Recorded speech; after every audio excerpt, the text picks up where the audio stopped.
Learning to see is not that something different is seen, but how we need to see differently. This enables us to develop as artists, moving to discover new and fresh ways of seeing the world around us.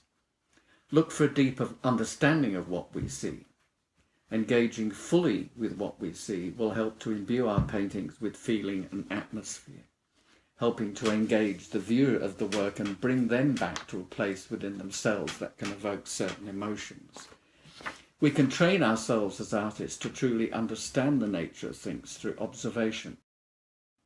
We do, however, also have to train ourselves to see in a certain way, specifically related to painting or drawing.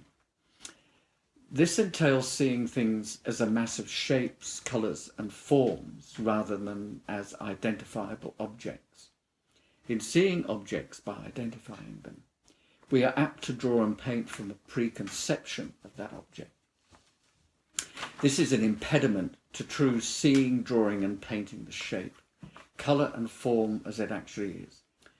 We can and should paint any object or group of objects this way, ensuring that we see groups or objects as shapes with colour and form.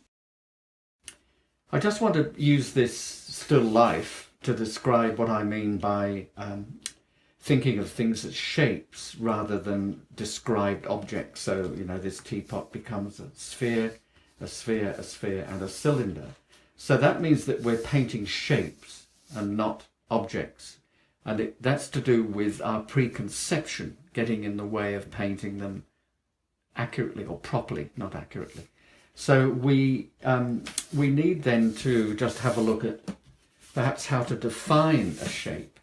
And that entails, I'm picking just one shape here, which is the sphere, but it entails painting in a way that gives that object or that shape a three-dimensional quality. So you can see I'm painting one side or putting the pigment on one side, and then I will move that across,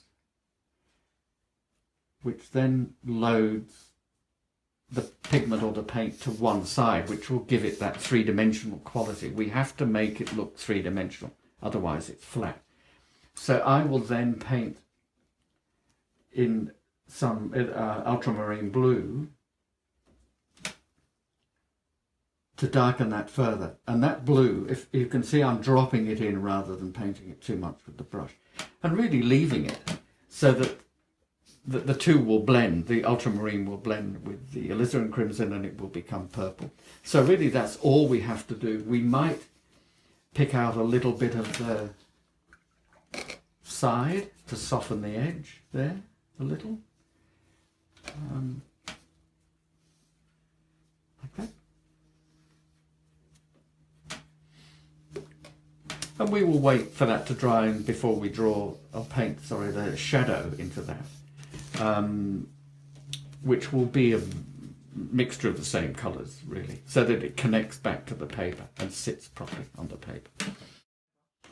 So this is not complicated, it's really quite simple. It's a matter of being able to see things quite differently, either in our observation or in the way we paint, by seeing things as shapes.